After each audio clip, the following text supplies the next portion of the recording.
it is, of course, never-changing landscape, but I think you've got to really hone in and make sure that you've got everything in place from the top to the bottom to the top, and really coordinating that to make sure that weaknesses are identified, turn them into strengths, areas for growth, really push that, even with their staff. If we're talking about testing and the growth mindset, even for teachers to talk about a growth mindset, sometimes that's hard because that means reflecting as an individual or even as a superintendent, having to reflect and say, like, we had these programs in place, we've been doing it this way. There might be a better way or maybe a smarter way.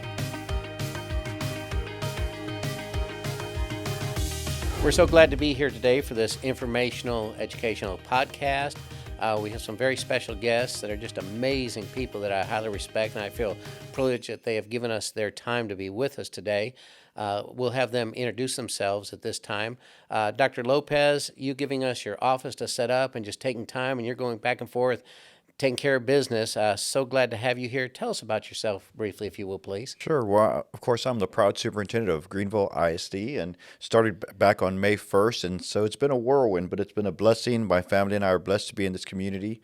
And of course, I'm honored to be able to serve the 5,500 plus students, 850 staff members, and to be working with our community hand in hand. And you're actually going to be in a parade tomorrow evening with your school board members and your family and your twins? Yes, I have a set of twins. Are they fourth grade? Third grade. Third grade, And okay. so we'll be in the city parade, Christmas, tomorrow evening. And it's interesting you use that word, you're in a whirlwind. You cause a whirlwind. Just the time I've been with you, it's just amazing how much ground you cover. It's very impressive. But thank you. Thank you for giving us time today with you. Appreciate it. Who's this young lady here, Wendy? Yes, hi. I'm Wendy York Davoud, founder and CEO of Lead Teach Learn 360. We are a small organization born out of the pandemic, and it's just an honor to be here with both of you today. Dr. Sweeney, Dr. Lopez, it's a pleasure. Thank you. Yeah, so hopefully this will be an organic discussion. Have a few questions. It doesn't have to be that formal, but if you'll take off from those and give us your thoughts. This idea of doing this is not only just for us, but to help others that are in the educational field. And we need help anywhere we can get in the educational field. Dr. Lopez, I want to ask you on the first question, and Wendy, you be ready to respond also, please, and your thoughts and comments. In your experience, what are the key academic struggles or challenges that mid-sized districts face, and how do you approach solving them? So what are some of those struggles and challenges, I think is a better word?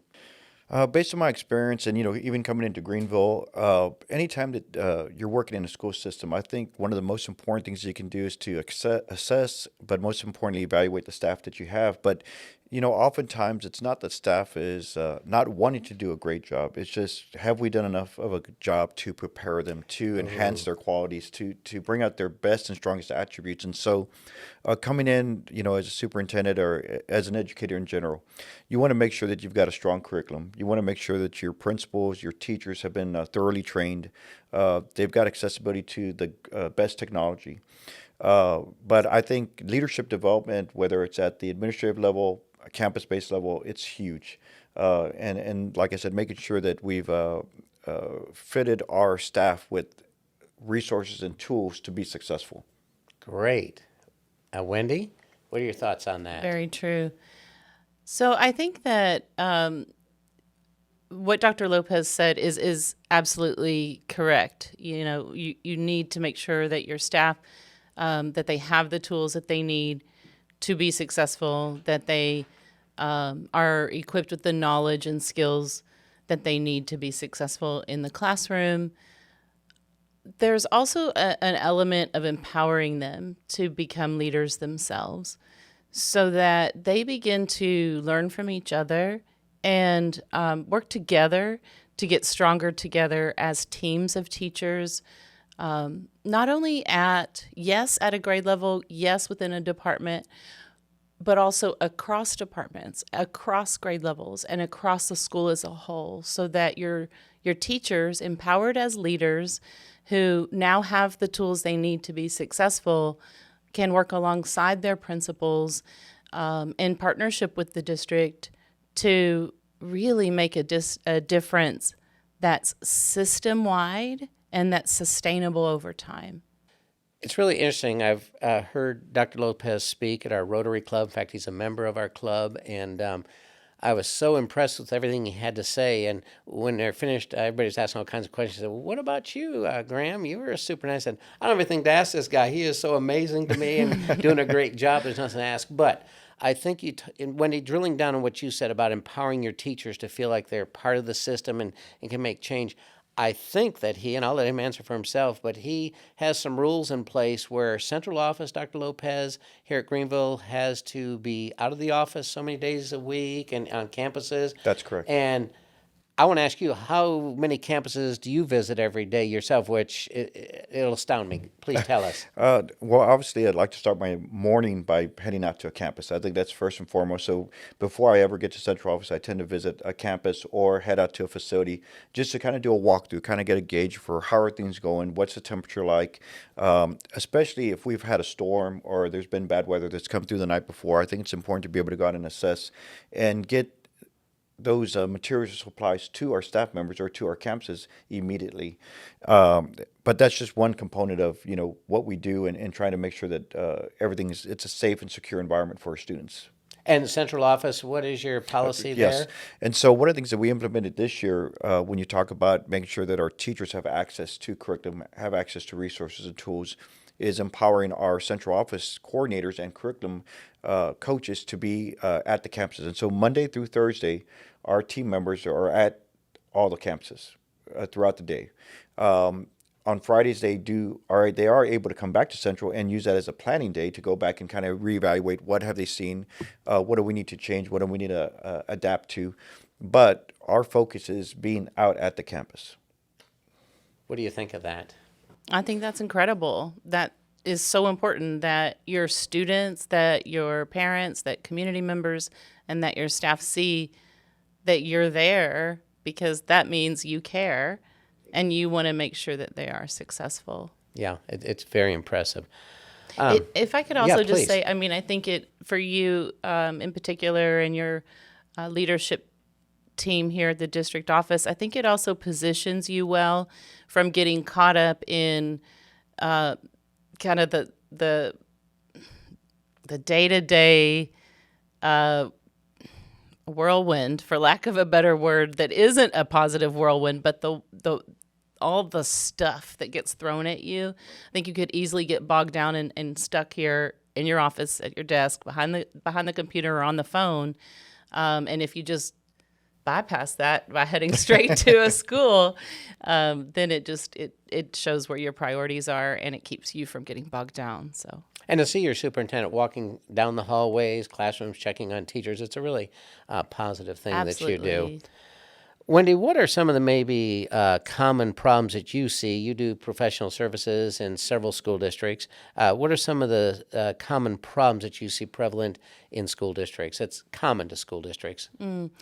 Well, a struggle that it's not a new struggle, but one that's come in waves and has been exacerbated since the pandemic has been staffing and having shortages of staff. There has been quite a bit of turnover, particularly amongst superintendents and deputy superintendents, assistant superintendents, principals. But a lot of teachers have also just gotten really tired. It was hard. It was hard. We all had to learn all sorts of new things really fast, and so I think staffing and turnover is a challenge that, again, it comes and goes. It's been around, but has been exacerbated by the pandemic. So that's one. I think another is just overwhelm. When it comes to teachers, they get so overwhelmed by all the things, and they struggle to really even be clear about what it is that is most important. And they're getting a new assessment system, you're getting a new curriculum. Oh, we've got a new intervention. We're going to start implementing this every day. Now, let's make sure we have, maker spaces and flexible seating, and there's so many things that I think that they get so overwhelmed. And oftentimes what we find when we really get in and start working with a school district leadership team and then with principals and school site leadership teams, we'll find that that wasn't even the intent. The thing is that maybe 3 years ago, there was this, and the district really believes that we've shifted to that, but the teachers still think it's this, and now it's that, and that, and that, and that. Oh, but and that and this. It's like helping people get really clear on really what the main things are, and what are the may do's and what are the must do's. Yeah, good point, Dr. Lopez. I would agree. I think, coming off the pandemic, and then with the way that the state has headed with STAR 2.0 and the transitions to the new accountability, it is, of course, an ever-changing landscape, but I think you've got to really hone in and make sure that you've got everything in place from the top to the bottom to the top, and really coordinating that to make sure that weaknesses are identified, turn them into strengths, areas for growth, really push that, even with their staff. If we're talking about testing and the growth mindset, even for teachers to talk about a growth mindset, sometimes that's hard because that means reflecting as an individual or even as a superintendent, having to reflect and say, like, we had these programs in place. We've been doing it this way. There might be a better way or maybe a smarter way. And so that does take reflective practice to be able to identify that and to acknowledge that. But then you've got to take your team on that journey with you and helping them to understand the why. Why is this such an essential need for us? Why are we focused on early literacy? Why are we focused on our high school and our EOCs? Why are we looking at CCMR or whatever it is that we're doing district-wide, making sure that everyone's on that same page? And so I think you're starting to see more school districts head that way because COVID kind of pushed people into isolation. They were working in silos. It was easy to kind of go off the radar and go off the reservation when in reality we've got to be all focused on that same why. Well said. Okay. Very well said. Dr. Lopez, how can a district shift the culture? Well, here we go. This blends nicely or dovetails right into what we were talking about. How can a district shift the culture from a top-down compliant, just tell me what to do and I'll do it mentality to one of ownership, commitment, and responsibility at all levels? That really drills down nicely what we're talking about. So how do you get there? I think it starts day one, and it starts with your superintendent or obviously your leadership, your school board of trustees. What is the vision? What are your core beliefs and values that you want spread across the entire district? One of the things that we do here in our district, and we just kicked it off a few weeks ago, we have our Superintendent Advisory Councils. And so I have a group of students that meet with me. I have a group of educators that meet with me. I have a group of parents that meet with me. And then I have a group of teachers that meet with me. So I'm trying to hit all four groups. And the idea behind that is that if I'm able to give them an hour of my time, we usually meet for lunch or for breakfast, and just listen to them and hear about the good, the bad, the ugly. Because if we're going to really make those growths and make changes for our community, better things for our community, then we've got to be able to kind of hear those things. And at the same time, hear some great things that are happening. But kids will pretty much tell you straight They're pretty up. honest, typically. That they will tell you the truth. And I saw on that great resource of Facebook, when you said group of kids, you had some elementary groups meeting with, not just high school elementary, kids. Intermediate, middle school, and high school. What a daring superintendent. That's fabulous. Wendy, what is your thought about that? Communication and interaction. That's really cool. That's really cool. So you have kids from all levels come to the table and share their thoughts on what's working, what isn't working. Correct.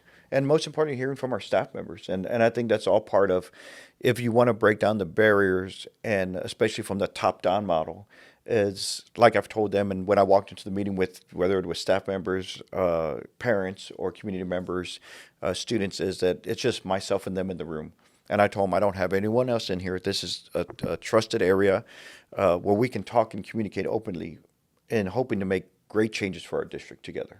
And I think that there is a culture in many districts of, just tell me what to do and I'll do it. And people want to do good. They want to please their leaders. To really shift that culture to one that they have ownership of the work and they're committed to the work, what we have found to be very successful and get really outstanding results for students and be sustainable is to develop the site leadership teams at the school sites to shift their work from what are the upcoming events. We have a new committee who wants to serve on it. Here's your budget for supplies and materials.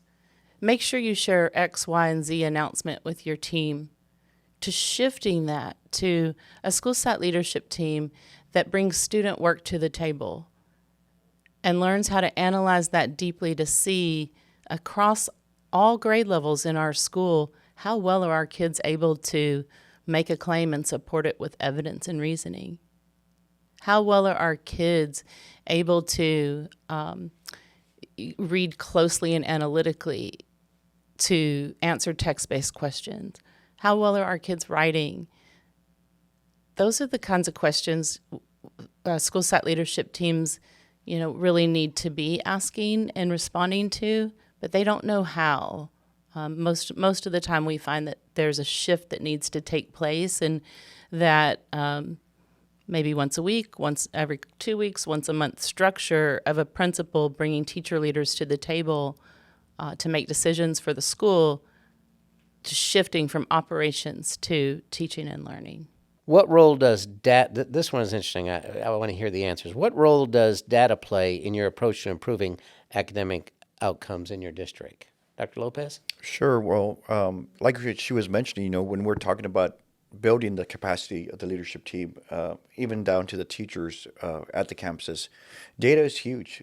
It can help you really dictate and demand higher expectations, but it also brings you back to reality of where we're really at as a district or as a campus or as a grade level or as a teacher, if you want to get down to that level. And so we utilize data day in, day out. But one of the things that we're hoping to transition from, and this is, I think, a struggle across the board for educators or in the education system, is that you don't want it just to be a file that sits on a cabinet. It shouldn't be just something that's brought about or discussed every 9 weeks. If it's something that's focused and it's important to us, then we should be focused on it daily. And so if we want to see if a kid's reading and their literacy has improved, if they're in kindergarten, are we tracking the student on a daily basis, a weekly basis, 2 weeks basis? Because within those days and weeks that you're looking at, you can make adjustments for that child. Mm-hmm. Versus waiting till the end of the semester, or let's just say that we offer a beginning, middle, and end of the year test. You might be waiting for middle of the year data, but you had data along in between. Exactly. Wendy? Yeah, something that you said reminded me of our experience in working with schools and districts across the country. We see that teachers, when they do start to really get the data and look at the data and understand the data, the next piece is, what do I do with it, though? And they struggle to, how do I make it useful? Like, I see what it is, I know what it's telling me, what can I do differently? And so I think that what you mentioned about, the statement, the end of the year, state assessments and accountability measures, those likely aren't going to go away. They, every state has something that they use, and I know that there are some arguments that there may not be great right now, and there's some work to be done here in the state and some flaws with the system that are valid arguments. You can't wait for just that and use just that. And so what we try to do is really, again, build that capacity of teams of teachers, teams of teacher leaders in partnership with principals, and teams of district leaders in partnership with principals, to know what the data is telling them and then decide collaboratively together what they can do about it and go test it, meaning try it. Gather the next piece of data, which could be a survey from the students. It could be a question at student advisory. It could be a survey of teachers. It could be a stack of student work. It might be a ticket out the door, So look at what the evidence is telling you of your impact, and then let's go try it again. And so if we can shift the focus from end of the year state accountability results and what are we going to do about something we can't do anything about because it's in the past, to those lead measures and what we see happening in classrooms on a day-to-day, then I think that's also another way that we start to empower teachers and leaders to feel like we're making a difference. So use the data. We have the data. Use it. And work with the teachers on using the data on a daily basis if possible. Dr. Lopez, I'm curious, when you think about your experience here at Greenville ISD and the work that your staff is doing and the results you're getting for kids, what is the top one, maybe the top two, top three areas that you're just really proud of and want to celebrate about the work here in Greenville? Sure. Well, I know at the high school level, of course, we have had and continue to have not only state champions but world championships with regards to robotics and into our solo car team. And so, we're very proud of those accolades and we love to brag about our kids anytime. I'd also share that we've just got great kids here. I've shared that with community members. We are kind of a hidden gem out here in East Texas, and I believe that we're just like on the cusp of exploding and doing some great things. It's just going to continue to require some hard work. I believe we've got great staff members. We really do. Passionate, determined, willing to go the extra mile for our kids. What I see is our biggest need is just being able to make sure we, like I mentioned earlier, can we provide them with the tools, with the resources so they can be successful? And then most importantly, do what's best for kids. And that's one of the things that we really strive for here, and that I'm hoping to not just empower our staff with and empower our community with, but with our students, enhancing them by just showering them with love, support, guidance, hugs if it's needed, because they can do it. I'm a firm believer that our kids, they are doing it and they will continue to be successful. But how can we lift them up and help them put them on a great trajectory for success? Mm. Yeah, Greenville ISD is pretty interesting when it comes to robotics. They've actually have won the International World Robotics and VEX competition. In fact, the former superintendent, he wore that big gold medal around himself and took it to every club and let them know what happened there. And then I always like to remind in any conversation I'm in, when you brag about solar car, that's a little school down the road called Bowles that the Joel Pitts is the director of that, and he's a graduate of ours. And his mother served on the school board for 38 years there. So it's a small world, and we work together. So they have just world-class programs that are going on. In fact, that team, the solar car team, is going to Australia to bisect the whole continent with their solar car this summer, I believe. That's correct. Yeah. I mean, things like that are happening right here in Greenville. That's awesome. And being in Shanghai and winning the international That's amazing. Robotics championship. So a lot of wonderful things. Yeah, that's And amazing. challenges. Wendy, what legacy do you hope in Lead, Teach, and Learn 360 leaves on the school districts you work with, and how do you measure your long-term success? We really believe the biggest barrier to long-term sustainable improvement for kids in outcomes across the board, what Hattie says, it's the variance that exists in the system.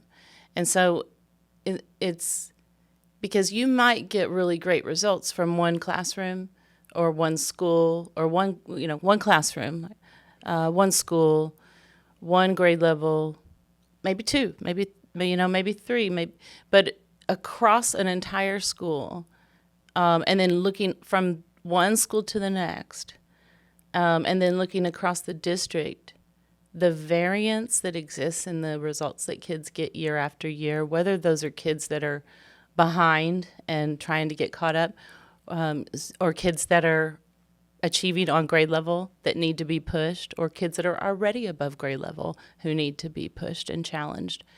Regardless, it's variance that is kind of getting in the way of continuous improvement and better results year after year. So the legacy we want to leave is to help our partnership school districts that we serve put systems and structures in place, develop leadership develop the collaborative culture so that collective efficacy is truly realized at all levels in the system. Students learning from each other, teachers learning from each other, leaders learning from each other, in such a way that they do that. They get better results for their kids from wherever they are now every single year. Thank you. Dr. Lopez, any last words you'd like to say about education and where we're at? And No, I mean, just what we've kind of talked about from the beginning, and I would wholeheartedly agree. You know, when you're talking about empowering your staff, empowering the leadership teams that you have, it's huge, and avoiding that variance to where you don't have that consistency across the board. And so it means when you're looking, you might have one campus that's really doing really well, and you've got another campus that's struggling, but you want to bring that campus up to the same level. But then you've got other campuses that you need to make sure that you encompass and bring into Yeah. that fold. And as we know in education, there is a constant change. Sometimes you lose individuals because they've got opportunities for growth. So you might have an outstanding campus principal and you lose them, but you've got to be able to rebuild and reload. And so have you created that sustainability within your school systems and within the frameworks that you have for continued success? absolutely. And so, you kind of you need to design with the end in mind. And so if we understand that leadership is built upon years and years of developing and harnessing and enhancing and building that collective team, have we put those foundations into place so that when we do lose someone, or if we gain Exactly. a teacher, that they can step right in and be successful. Yes. Thank you for joining us today on Unlock 360. I can't wait for more episodes. It's been exciting. Thank you for our guest panelists today, and we look forward to seeing you in the future. Thank you. I need to also just say thank you, Dr. Sweeney. Thank you, Dr. Lopez. Thank you, guys. We really appreciate both of you, your expertise, your time, your patience, Yes, your thank you so humor. much. You bet. It's been an honor. Thank Likewise. you. Thank you.